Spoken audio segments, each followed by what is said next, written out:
Now, in my humble motorcycle collection, on the variety of bikes, there are just at least 100 parts that I've taken off the bike. I call them detail parts. Taking them off the bike, taking them over to the buff and wheel, polished them, put them back on the bike, and I think it adds a very nice touch. It costs almost no money and very, very little effort, in my opinion, anyway. And these detailed parts can turn a very ordinary looking bike into something a little special or a little custom, and you can add your little signature touches to the bike. I've done this over and over to all the bikes, the oldest one to the newest one. To me, polished parts are just one way to customize a bike because number one, you already have the part and you know it fits and you've already paid for it. And in this case, on the Kawasaki, there are a lot of bland things that once you polish them up, it just adds a nice, I think, a nice little custom touch to the motorcycle. And you can always look at a before and after picture. And all this costs you is a little bit of elbow grease. Now, in this case, one of the first parts I wanted to work on today is the cover to the master cylinder. There are two little venting slots that you want to make sure are not clogged up. I want to be real careful about not stripping the screws. These are very easy to strip since they're Phillips head screws. And one of my goals here is I want to see if I can get that finish off without sanding it. I want to go over to the wheel, clean the wheel, put on some black compound, black is the roughest, and see if, because that's a nice smooth casting. Now normally, see, that's the side of the casting that would usually be pretty rough. But Kawasaki has already put that lettering in, and I love polished aluminum a lot more than black, believe me. And I think I'm going to be able to go over to the wheel with some black compound. Normally I would have to sand this with some maybe 1500, 2000 grit paper, but with black wheel on the black compound on the wheel, I wanted to really give this a test because I thought it just saves a couple of steps. And sometimes you can get away with this, not always. But this part has a finish on it. I don't think it's paint. It's probably some kind of anodizing or whatever the finish Kawasaki puts on there. Sometimes it's an epoxy finish. But because the part was already polished before they painted it or finished it, this is going to be relatively easy. And I thought this would be just the simplest of parts to start with. This one should be pretty easy. So you can see, and I wanted to put this in real time, how long that took using black compound. You can see the edge, that pretty much came right off. And just being careful, of course, wearing gloves, wearing eye protection. That's going to make this job really pretty easy. So keep in mind the black compound is the grittiest, the highest grit level, and it takes the most material off quickly. So this went relatively quickly. Now, whatever finish was on there, and it really doesn't matter, yeah, some people would really like to just leave it like this, and that's probably okay. But now we can go to the red compound and or the white compound and finish this off with fur to make it really, really a nice detailed part. Now, polishing any metal, to be honest, is just like paint. Some castings are a little harder than sheet aluminum, so it's a good idea. And steel, of course, is harder than aluminum. Titanium needs special consideration. But they all polish up in the end. So it's always good to have, and it's very inexpensive. They're about $5 a piece. These bars, the black, you get them from Harbor Freight. Their black compound would be the way you start. Then go on to a red compound. Put a little wax on the wheel, put the red compound on. You can rake off with a screwdriver while it's running. Just carefully touch a screwdriver to and clear the wheel of the old compound. And finish, you always want to finish up with the bar white compound. Now, after that, then you can even make it a lot nicer with things like the fur polishing or flits or some other material that's made to protect it. But for right now, and especially the Meguiar's Cleaner Wax has a very mild grit to it that puts a nice final shine on. Anyway, Turbo Steve donated this to our cause, and I wanted to show it. You can use one wheel for the red, one wheel for the white. If you don't want to go back and forth and rake the wheel, that saves time. This was really inexpensive, too. I was surprised because in the past, the compounds were a lot more money. It's very unusual when something goes down in price.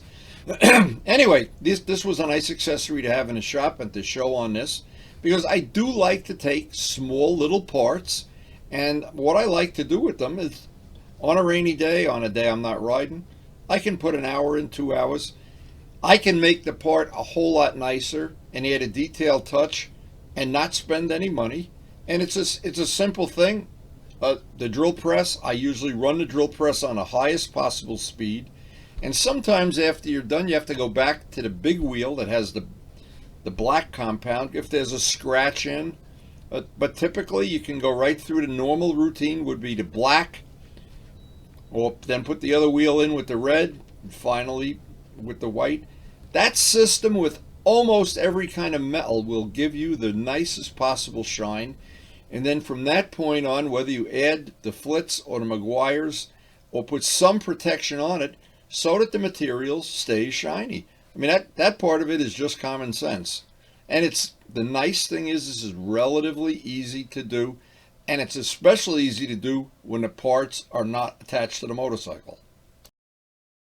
And what you find out is, I found it out very quickly, what compound is going to make this the easiest for you. Now, I have done, to be honest, and at one point in time, I only had the red compound, and I used to, but it took a long time to do it. You could get at a really nice result, but boy, it added a lot of time to the job. When you go through the regimen of black, red, and white, usually it just saves a lot of time. And having a dedicated wheel for each color of compound, that makes it even easier. So the objective of sharing information is, yes, you could polish this by hand. You could polish it in a lot of different ways.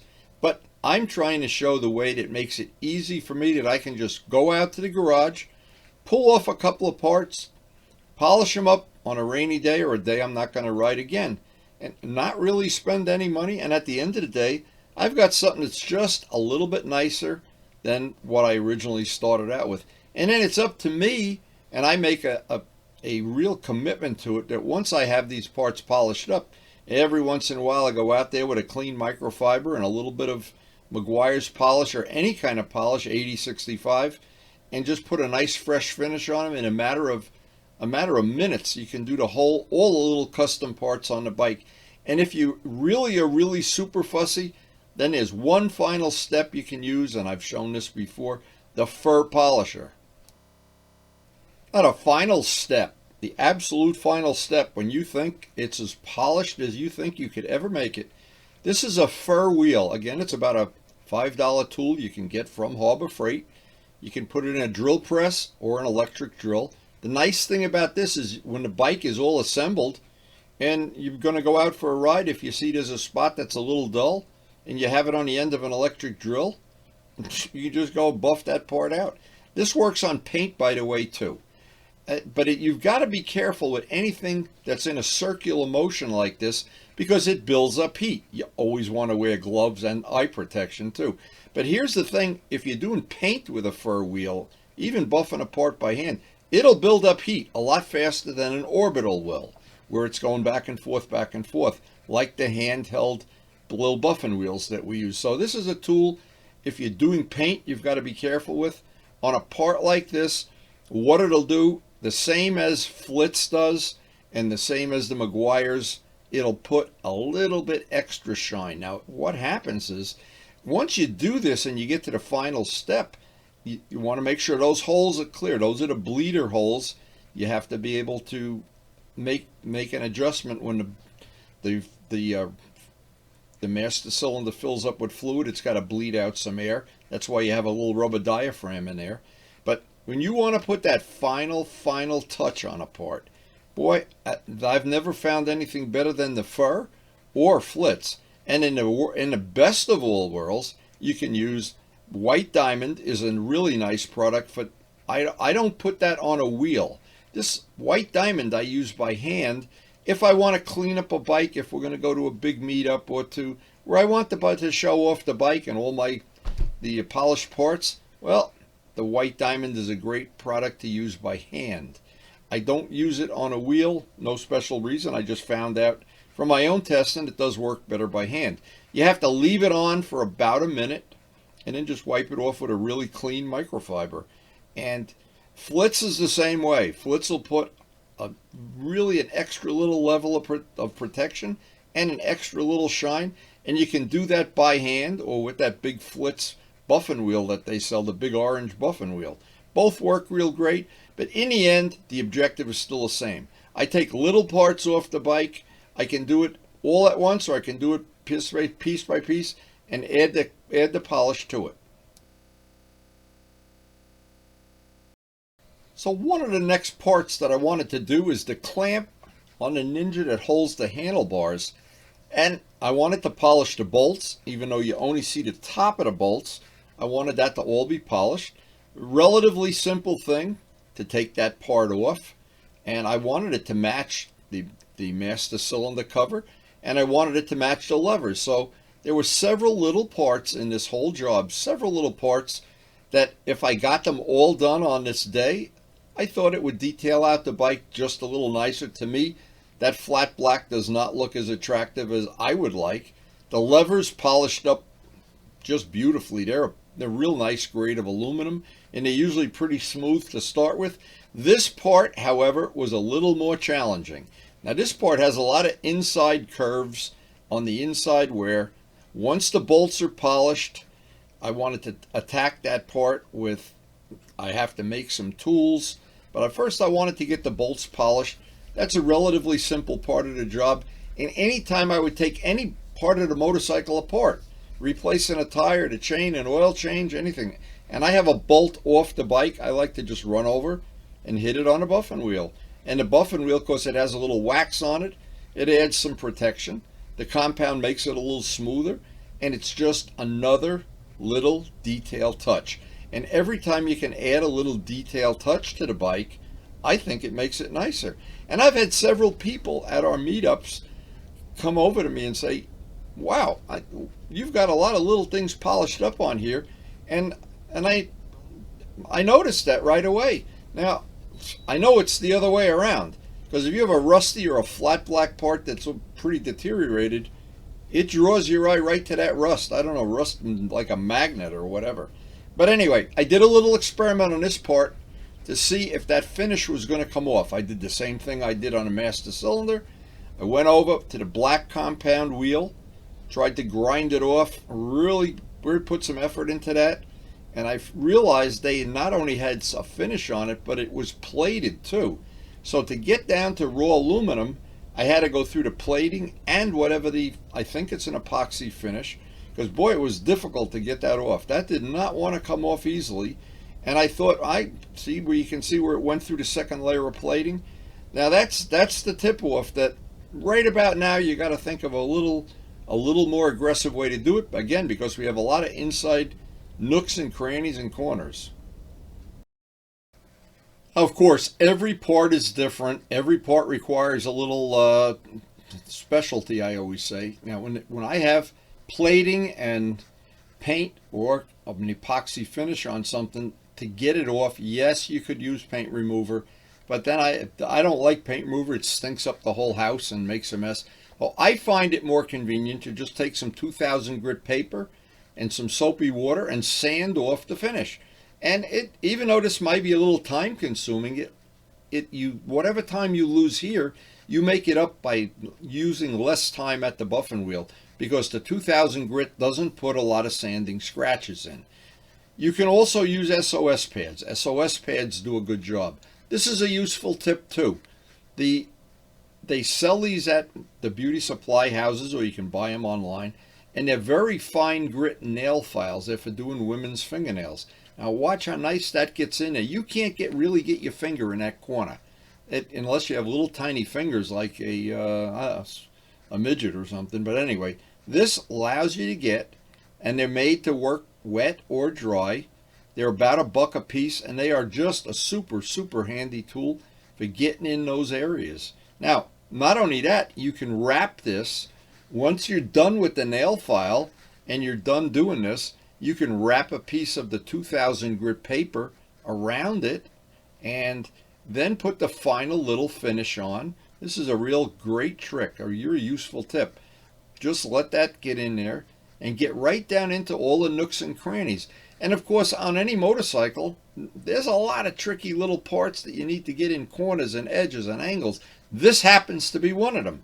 So having this little trick of being able to get in there, because anytime you put here is a lot less time. You put an hour in here or 15 minutes, you're going to save time at the buffing wheel, or if you use a Dremel tool or an electric drill or drill press. That's a great little tip. Now you can go from there, once you get the finish off, go through the compound routine, black, red, and white. Now to me, polishing up parts like this, it's a relatively simple, straightforward skill. It's not something that's rocket science, and you can find, even if you have a problem, you can find plenty of different ways of solving a problem. But if you keep in mind that no matter what you do with the sandpaper, you always want to use the sandpaper with the finest grit, because it's going to leave the least amount of scratches. The least amount of scratches means the black compound is the least amount of time you're going to need with the black compound to get those scratches out. And then the least amount of time you'll need with the red and or the white and or the fur buffer. Each time you go to a finer grit, it's going to be a higher level of polish. But what you're really doing is getting out the deeper sanding scratches from the rougher material. And then, as I've mentioned many times, you can make little tools. I've made boxes of little polishing tools to get in corners and angles and edges. I find that very challenging and rewarding, but there's nothing more rewarding than when that part is finished, you sit back, have a cup of coffee, and then you run it on the fur wheel, and now you're going to really see that part come to life. And that part, that's just one little detail part like this. This is a part you see when you're riding a motorcycle. Just look at it almost the whole time you're riding. And the master cylinder cap. And I've seen the little round master cylinder caps. They're a nice quality aluminum. They polish up easily. The bolts, when you have polished bolts instead of rusty bolts, another detail. But the thing is, everybody has a different level of what they're happy with and what they like and how much time they're willing to put in. And I happen to really enjoy the look of these little detail custom touches. And what I really like is I already own the parts. And I already own a bucket of compound. And I use up my rainy days or my snowy days or whatever, doing these little detail touches. And I know when they're all back on the bike like this and I'm riding down the road and the sun is hitting them, and I'm just thinking, wow, I think that looks so much nicer than the way it did in the beginning of this video. And there's absolutely an endless supply of little parts that you can do that to and make the bike nicer. So if you're new to the channel, I hope you have enjoyed the video, of course, or given you some ideas of things you might want to do to your own motorcycle. And even if you don't want to do them, just to know how other people have done them and how you can take these 30 and 40-year-old motorcycles, historically registered, pull them apart, clean them, polish them, paint them, put them back better than new, and on a very, very strict budget. I don't believe in doing anything without having a strict budget. I like to use the parts I already have and turn them into like new or better than new. It's part of what I enjoy. Part of the reason I like this channel is we made this channel in the very beginning to share our passion for motorcycling. The rides, the little maintenance things we do, the little modifications, the paint work, and the adventures we all have on the A-Team. Wherever we seem to have our meetups, it always seems like there's a good adventure not far behind. So again, hope you really did enjoy the video.